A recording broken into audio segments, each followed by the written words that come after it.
Good afternoon. Welcome to another edition of the Madison View. My name is Ralph Scott.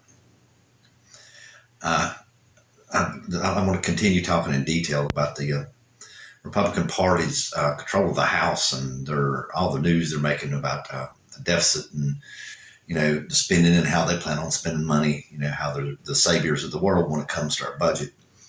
Okay, the biggest thing that they're talking about now is Biden has increased domestic spending. I think it's either 20 or $200 billion over the last 2 years. Okay, but what they're not telling you is the last year Trump done his budget.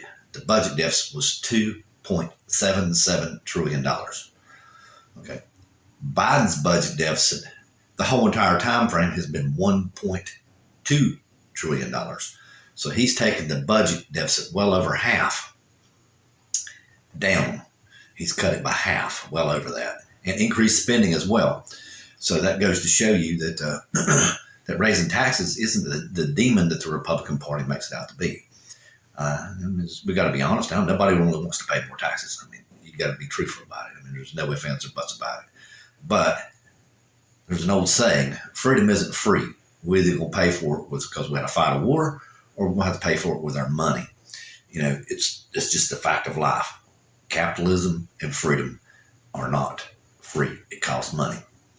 Now, let's get into Social Security, which is called the third rail of government spending. And everybody wonders why it's called that. It's because it's just a picturesque, or I forget how you say it. It's really called a metaphor. But it's a visual picture of what you're talking about. Electric trains or subways, whatever you want to say in this country, run around. They run on rails. Okay, in the center rail, there's 3 rails on those subways, the electric ones. That third rail is the power, the electricity. And what that symbolizes is that Social Security is what everyone calls an entitlement, which is really, I don't know, it's just the Republican Party spinning stuff real bad again. What it is, basically, it's your taxes that's going into the system. Whenever you work every week, they take it out for Social Security. It is meant to be a retirement safety net. And just like all safety nets in our economy, it patches the bottom of the boat. And it's cheaper to patch the bottom of the boat than it is to patch the top of the boat, which is what the Republicans want to do. They always want to cut social spending. And, last time I checked, you throw money in the water and it floats. Okay.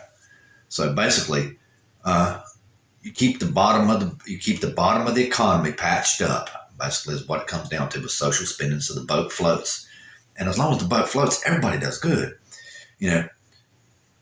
They're talking about making pretty much devastating cuts to Social Security, which is kind of crazy. Okay, because first of all, the people that's going to hurt the most is the one that's going to cost you the most when they don't have the money. I mean, they're going to be homeless. They're going to have to rely upon their families more so than anything else. People have paid their money into the system, and if you go cut that, that means you're taking their money away from them. The problem with the system right now is nobody wants to fund it correctly, and it's just like any other program.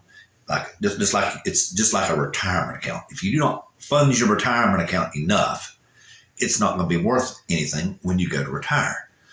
So one of the suggestions that I've read over the years off and on, and I know it's not real popular, but again, freedom is not free, and the people at the top enjoy a much greater benefit than the people at the bottom. So one of the solutions is to raise the upper income threshold where they cut Social Security off, and then slowly but surely graduate it till it stops. And right now, the idea is $400,000 is where it stops. Right now, it stops like $135,000 or something like that. But the way I read, if the Republicans have the audacity, which they don't, they're just a bunch of spin people. They ain't going to do anything that makes sense. The way I understand it, if you take it up there to $400,000, and yes, the people who earn $400,000 will not get the amount of money they put into it, but the way I read it is somewhere around about $300,000 they're going to start phasing it out by like 1%. In other words, the people that do $400,000 ain't gonna be paying like 1% after they reach the threshold of where it starts cutting down, and then it'll stop right there. But what it'll do is it'll fund Social Security, the way I understand it, until 2050. I mean, fund it fully to where your money that you paid into is not going to get taken away from you. And that's what the Republicans want to do. They want to take your money away from you. And if you're in the lower income threshold where you will get the minimum payment, I mean, what are you going to do? It's like the one woman I read in the article, that I discussed on this. I don't know if I discussed it or not, but I read it on the internet. She barely makes enough money off Social Security to pay her rent. And every once in a while, because of medicine and everything, every once in a while, like once a month or every other month, she's able to afford to go out and get a pizza. And that's her whole entire existence, y'all. I mean, that's the highlight of her life, So now, just like I said, it's just like any other thing. It's like a retirement account. Freedom isn't free, and if you don't fund it correctly, it's not going to function correctly. But here's the whole entire thing that they're going to say, which is what the Republicans have always said. That the people at the bottom are lazy, which your Mr. Home Depot founder, says that, says nobody ever works. It's awful funny. The products still got on your shelf, get on your shelf, and somehow or another, I don't know, somehow or another things magically getting done every day. Do people work probably the way he thinks they should? Probably not. But you know what? This is where the whole entire irony of the thing, you just got to think about it for about 20 minutes. Okay. Yes, there's going to be people who use Social Security or food stamps or whatever program and just sit around and do nothing. I mean, there's no ifs, ands, or buts about it. But here's the thing. They don't give you enough on that stuff to where you're going to get ahead. All you're going to be doing is just barely making expenses, and more than likely you're going to have to either cut your cell phone off, or if you have some kind of expense that you don't understand, like say somehow or other you're on a car and your car breaks down, you're going to have to let something go. You have to cut your phone off, something. You just barely making ends meet doing it. It's not the picture perfect life like some of the conservative Republicans make it out to be. Like people are getting over on you because they got food stamps. It's not. And yes, I'll put it to you like this right here. Yes, there is very much an old saying, that's been around for a long time. People who work have good things happen to them. And it's just basically, if you want to get ahead in this country, you can't be a sponge off the social programs. But here's the thing. No matter if someone's a sponge or not, the people at the top are the one who benefit the most by these Social Security programs, because, like I said, what it does is it passes the bottom of the boat. That money is always going to be spent on food. It's always going to be spent on rent. It's always going to be spent on electricity because it automatically funds it.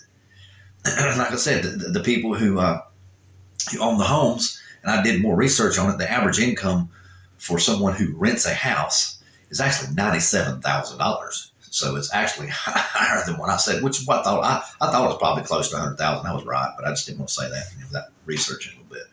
So it's helping the upper income people.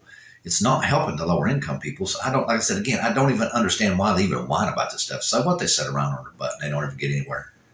Why does it really matter? Biden has increased domestic spending by $200 billion and has cut the budget deficit in half. So you explain to me which way is the right direction. Donald Trump, 2.77 trillion. Biden, 1.24 trillion, I think it is. I mean, you explain to me which one's the better path. And, that's all I got to say about that, other than the fact that the Republicans just do not have the audacity. They're so busy spinning everything, trying to make everything a big show they can put on TV and get cameras and spotlights put on them, that they're not willing to make the decisions that make sense. I mean, just like I said, and I'll say this one more time, 2.7 versus 1.2. And like I said, the upper income people can afford those taxes. And it's like anything else, like the oldest saying in the book, is freedom's not free. You're going to pay for it with war, or you're going to pay with it with your money. Nothing's free in a capitalist society. Yeah. So again, like I say, 200 billion increase, $1.2 trillion deficit.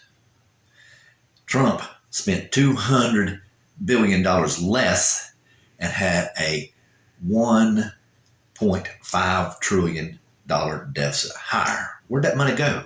I mean, where is all this money that you people say you're saving us? When it gets added to the deficit, who's getting it? Whose bank accounts are going in is what I'd like to know. You know, I mean, I'm not an IRS agent. I'm not in the Treasury Department. I'm going to sit down and read everything line by line in these budgets, but that money's going somewhere. You know, seems awful funny. The economy's doing fine. Nobody's hurting. You know, it just seems awful funny. And he's got the budget deficit, like I said, about $1.5 trillion. Where'd the money go? Anyway, I'm going to get off that stump and get on the Federalist Papers. And I read 26 through 27. And I begin to understand why he's on this, Hamilton, that is. I begin to understand why he's on this defense, having permanent troops or whatever you want to say, a U.S. Defense Department or whatever, been called back in Navy or whatever. What it is they were debating on how the troops would be used as much as how they would be funded. Because under the king, the king could call in troops and control its citizens. And that's what they were trying to avert. That's the reason why they had these papers. I mean, so far, if memory serves me correctly, 12 of the first 30 or more, maybe 15 or 16, are about having a military. And I think that's what it was, is they were trying to make sure that they were going to curtail the military power to where it could not be used against the citizens of the United States. And the way I understand it, that's one of the biggest key differences between our military and a lot of the militaries around the world. We have law enforcement, which enforces laws. Our military does not enforce the laws, which is what I keep on reading in there, is that, without a military, they can't enforce the laws. So that's basically what the big debate was. And I think that was fine. And I said correctly, obviously, because our military cannot go in and enforce laws. It's unconstitutional. And I think that's what they were really worried about, that the government would take over people's freedom and liberty. And that's about all I can see that was talking about. And I'm going to go ahead and close it out for the night. Have a good day.